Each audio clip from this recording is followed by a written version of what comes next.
تو هم این بوی خوبو متوجه میشی زهیر؟ بله سرورم. فکر کنم تو آشپزخونه دارن شیرینی میپزن. ولی بوی شبیه شیرینیای ما نیست. کنجکاو شدم.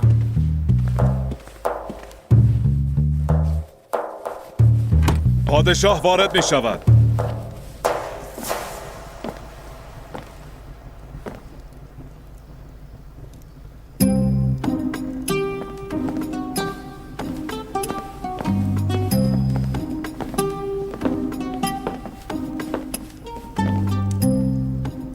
خیره. ببینم شما همتون با هم چی کار میکنیم؟ معلومه امروز روز تولد معلم آشپری خانوم گفت. ما هم گفتیم یه کار خوب بکنیم. بله داریم کیک درست میکنیم. تو مملکت‌های اجنبی خیلی معروفه. من پیدا کردم. باقلواها و حلواهای ما یعنی بد شد. گفتیم تنوع بشه. پس تنوع میخواستیم. خیلی خوب. امروز تولد معلمه. سلطانم، نامیک پاشا.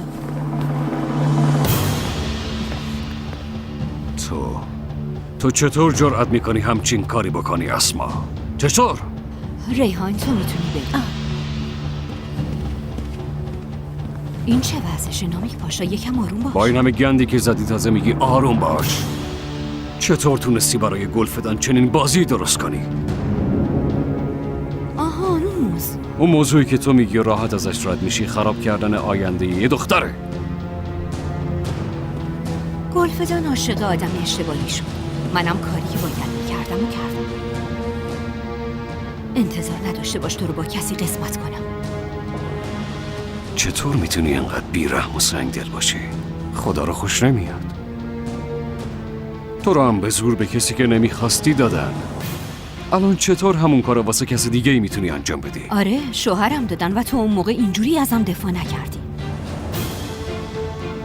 اگه اون موقع پیشم بودی الان همه چی فرق داشت. ولی من از عشقم محافظت کردم. بعد اون همه بلا که سرمون اومد تو رو نمیتونم با کسی قسمت کنم. گلفدان باید هر روز بشینه واسه این که نکشمش دعا کنه.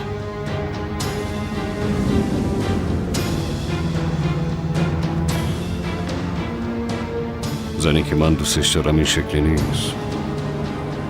عشق نمیتونه اینجوری باشه. زنی که تو دوست داری همینه. تو منو به این روز انداختی.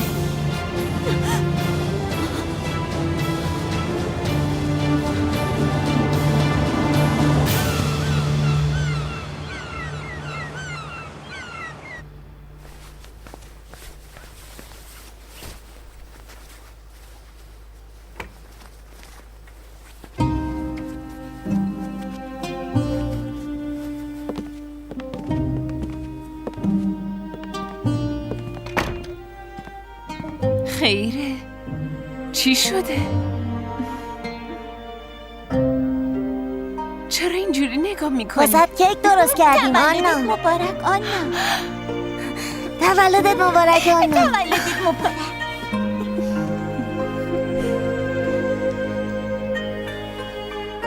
اعتراف میکنم همش زیر سر خودمه. ما رسم نداریم ولی بچه‌ها خواستن یه کار خوب برات بکنن.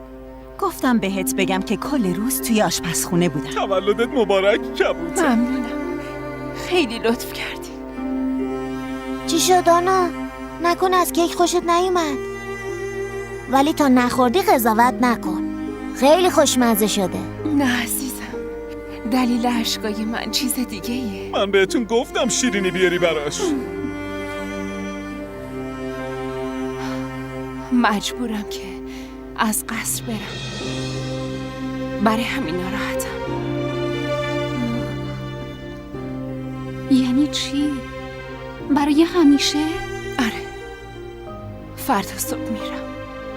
وقتی ناراحت میشی خب نرو. ببینم نکنه پشت این قضیه سلطان هوشیاره. نه جبری کالفا به خواست خودم میرم. مجبورم به کشورم برگردم. تو که به من گفتی نمیری. عبدالمجید لطفاً. معلوم بود اینطوری میشه. حالا که قرار بود وسط را بذاری بره، چرا خودتو تو دل ما جا کردی؟ صالح منو درک کن، خواهش میکنم. بیا عبدالحمید.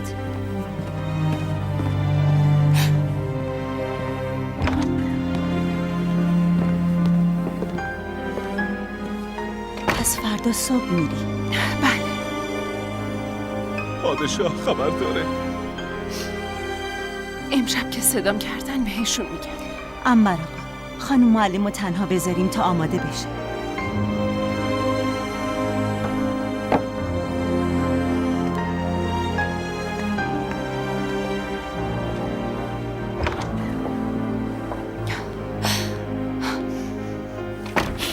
آنا چی شده؟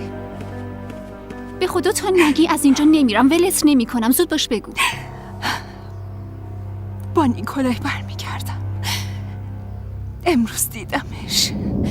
فردا صبح پدرم رو برمیدارم و از استانبول میریم به روسیه. دیگه بقیه‌شو نپرس، خیلی سخته.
کبوتر، پادشاه صدات میکنه.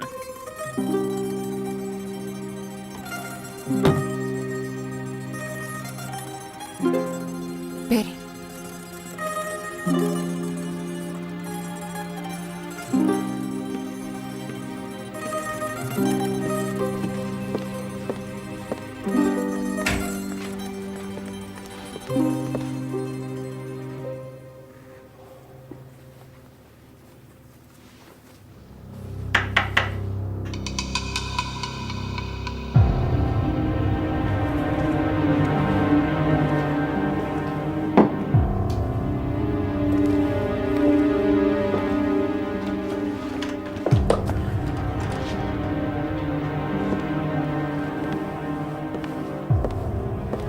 تو اینجا چی کار میکنی؟ اگه بفهمن نیستی همه یه تلاشت به هدر میره. یه موضوع خیلی مهمی هست. فکر کردم باید بدونی. گوش میکنم. نیکولای هنوز تو استانبوله. آنا امروز صبح با عجله وسایلش رو جمع کرد. گفت میخواد از قصر بره. میگفت صبح میخواد بره پیش پدرش و از اونجا با هم ستایی بره.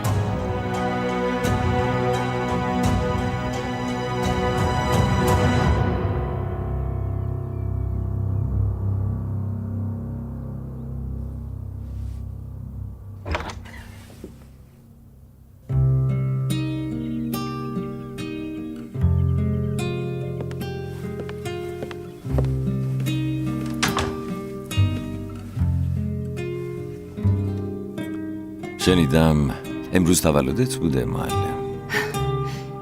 به شما هم گفتن؟ پادشاه باید از همه چی خبر داشته باشه، مگه نه؟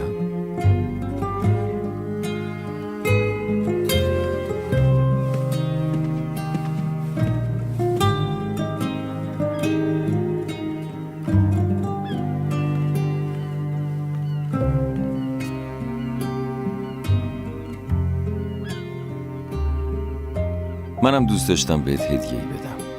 اینم شد که بهانه.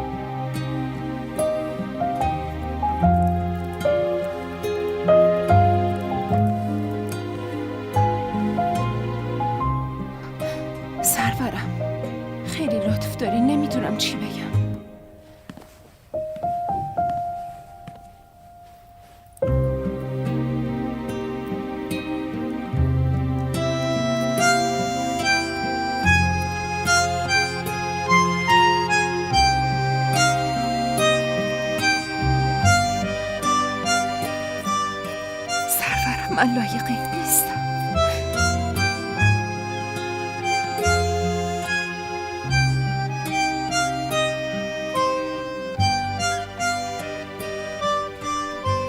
میدونم از جواهرات زیاد خوشت نمیاد، ولی انقدر ناراحتی زیاد نیست. این گردنبند ارزش معنوی بالایی داره. یادگار خدا بیامرز مادرمه. دوست دارم از این به بعد تو گردن بندازیش. سرورم، لطفاً ادامه ندی. تو لایق بیشتر از اینایی.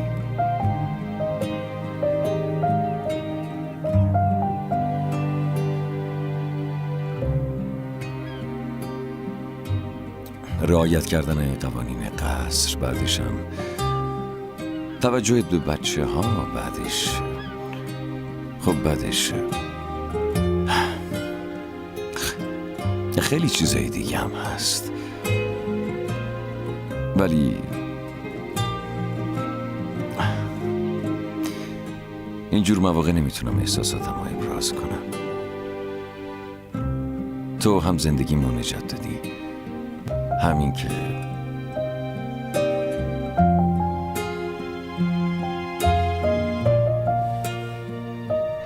من در واقع از بودنت خیلی خوشحالم. خوبه که خدا تو رو سر راه من قرار داد. من واقعا از این بابت خوشحالم. سرورم، خواهش میکنم نگی. بیشتر از این نمیتونم بشنوم. و اینکه باید بهتون یه چیزی بگم. چیو؟ چی میخواستی بگی؟ من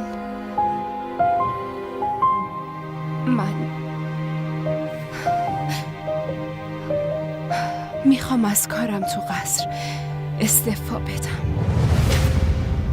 برمیگردم به روسیه.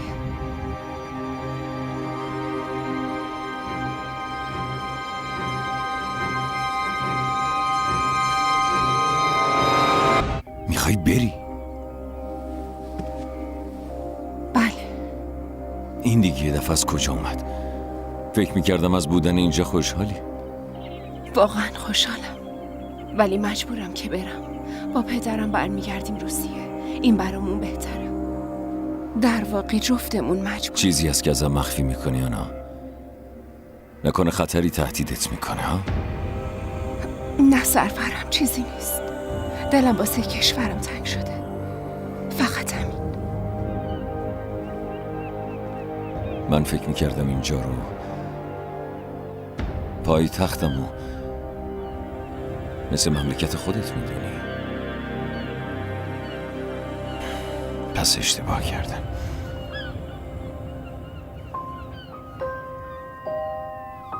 به هر حال، حالا که تصمیمتو گرفتی، ما هم وظیفمونه بگیم خیر پیش. من نمیتونم کسی رو به زور تو قصر نگه دارم، ولی وقتی بچه ها بشنون ناراحت میشن. باید خیلی آروم آروم بهشون بگیم. بچه ها همه خبر دارن، چون که ما فردا صبح باید برگردیم. انقدر سریع؟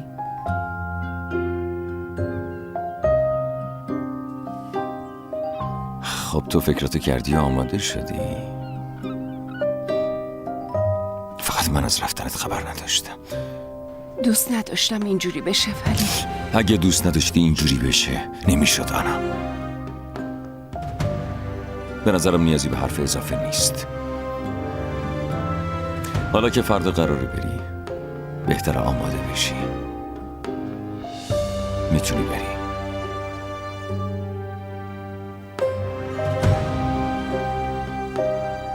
سرورم، درست نیست که من این هدیه رو داشته باشم. پیشت بمونه. من هدیه که دادم و پس نمیگیرم. حرف دیگه ای نمونده. همونطور که گفتم دیگه میتونی بری.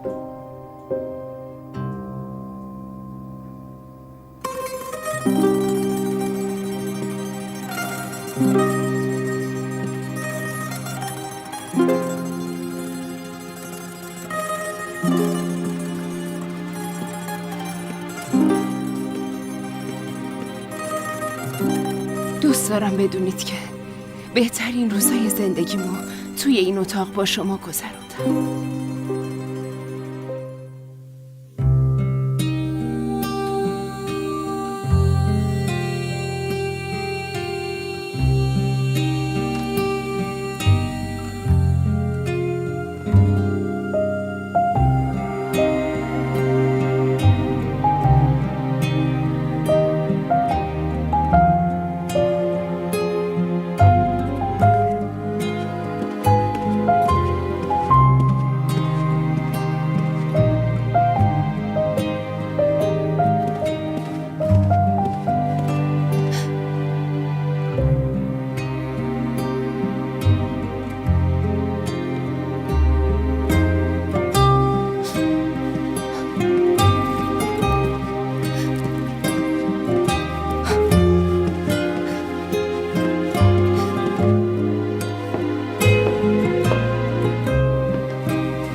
درست به موقع اومدی آیپری. مثل همیشه نشون دادی که اعتمادم به تو اشتباه نبود. من فقط وظیفه‌مو انجام دادم. ای کاش میتونستی که دل پادشاهو ببری و بهش نزدیک بشی. اون وقت دیگه نیازی به آنا نبود. اینجوری همه چیز درست میشد. هر کاری میتونستم کردم ولی اصلا منو ندید. باشه، آنا رو خوب تونستی اداره کنی. آفرین به تو. نکن، ولم کن، ولم بس خانوما، سرگرمی دیگه تموم شد. هر کی بره دنبال کار خودش. بارون که شروع به باریدن کرد از خوشحالی خودمو گم کردم. آیپری، آنا دیگه وقتش اعتراف کنی که تو عاشق پادشاه شدی. برای چی اینجوری میگی؟ خودت بهم بگو، اگه یه آدم مرگو به جون بخره و پیش کسی بمونه دیگه بهش چی میگن؟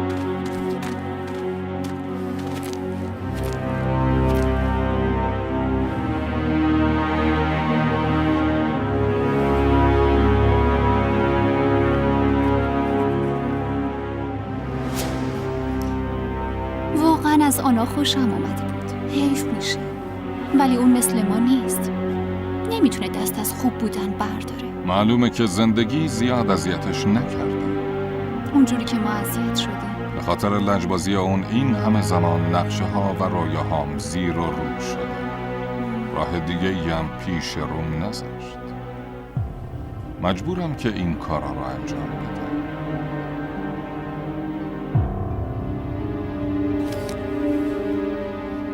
میخوای چه کارشون کنی؟ چی کارشون کنی؟ تاوان مقاومت کردن در برابر منو با جونشون پس میدن.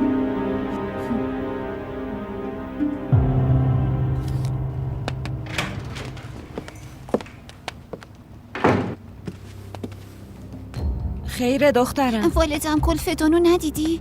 همه جا رو گشتم ولی پیداش نمی‌کنم. نه ندیدم دخترم. چرا انقدر نگرانی؟ این گلفدان داره روزای خیلی سختی رو میگذرونه. تنها نموندنش خیلی براش بهتره. من برم بازم بگردم.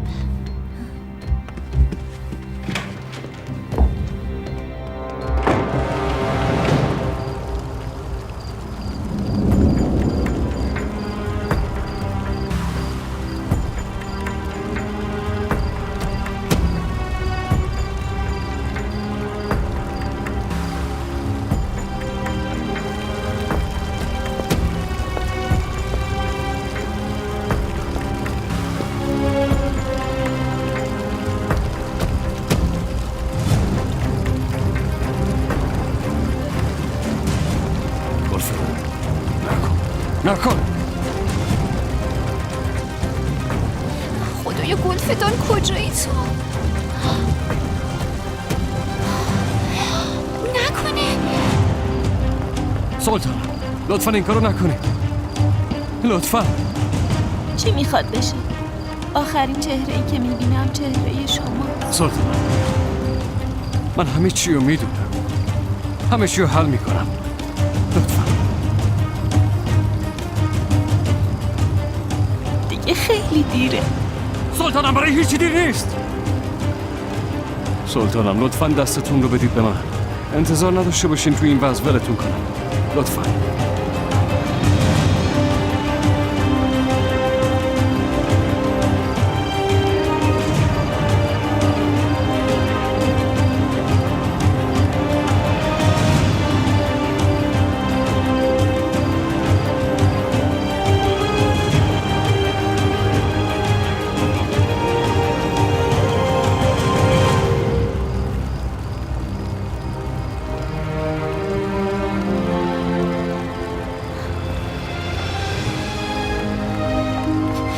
لطفا دیگه همچین کاری نکنید.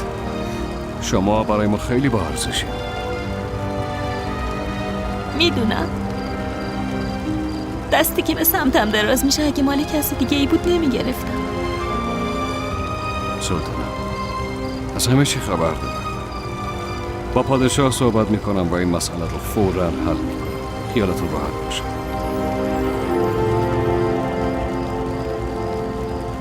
بهشون میگم که کسی که مناسب دامادی منم. خب شما واقعا اینو میخوای؟ سلطانم خوشبختی ما برای من از همه چیز مهمتره. میتونین به من اعتماد کنید. سر حرفم بایستم. بهتون قول میدم.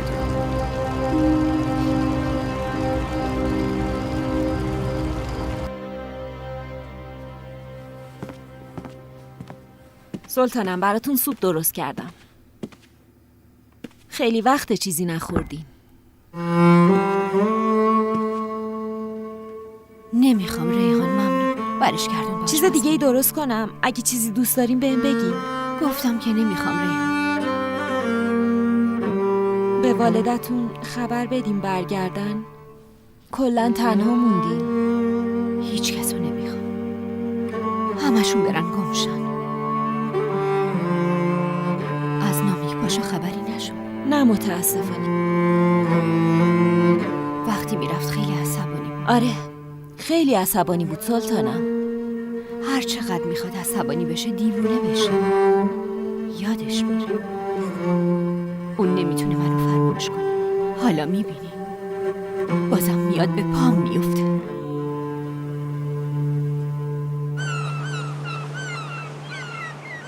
دیگه هیچ وقت منو نمیبخشه. خب تو هم نرو. آدم کسیه که دوست داره ول من نمیکنه بره. مجبورم برم من براغا. این به نفع همه است. خسته شدم از این همه حرف. مجبورم، باید برم. به نفع همه است. تو چی پس؟ نگاه کن داری از بین میری. دلت پاره پاره میشه از اینجا بری. ما رو هم مثل پرنده پشت سرت ول میکنی و میری. خدای من، یادگاری والدشم داده بهت. نمیبینی چقدر برات ارزش قائله؟ ای خدای من، چطور میشه این جدایی؟ Dandini dandini dastana, danalar girmiş bostana, kobostanti. والدم یه بارم تو با آینا حرف بزن، شاید نره. شاهزادم دیگه خودتون رو ناراحت نکنید. یه معلم میره اون یکی میاد. آخه من معلم دیگه نمیخوام که، من فقط آنا رو میخوام. الان اینجوری میگی؟ بذار معلمای بعدی بیان، اونا رو هم دوست داری. از کجا معلوم؟ شاید بیشترم دوست داشته باشی. خیلی خوب دیگه، وقت خوابته.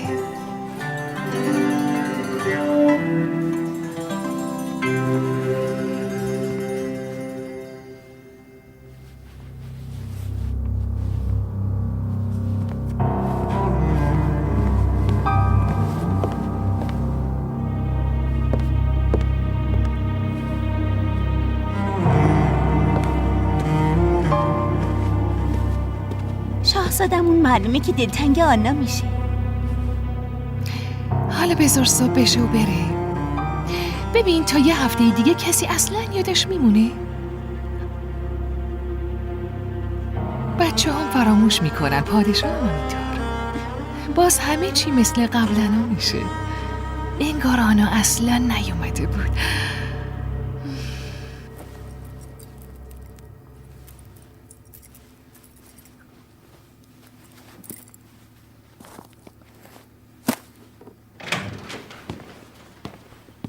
تو هنوز نخوابیدی؟ نه خواب به چشم نیومد. برای همین تصمیم گرفتم که وسایلمو جمع کنم. تو از کجا داری میای؟ خیلی وقته که نیستی آیپری. من خیلی ناراحت بودم. نخواستم با گریه هم تو رو هم ناراحت کنم. برای همین رفتم یکم تو حرم سرا گشتم. با شنل؟ راستش فقط تو حرم سرا نبودم. رفتم حیاط، هوا یکم سرد بود، برای همین اینو پوشیدم. این کتابو خیلی دوست دارم، ولی دیگه دوست دارم دست تو بمونه. به عنوان یادگاری از من نگهش داری خوشحال میشم. آنا، آخه من بدون تو چی کار کنم؟ عادت میکنی. خیلی ممنونم ازت. این همه وقت همراهم بودی. تو نبودی من به اینجا عادت نمیکردم.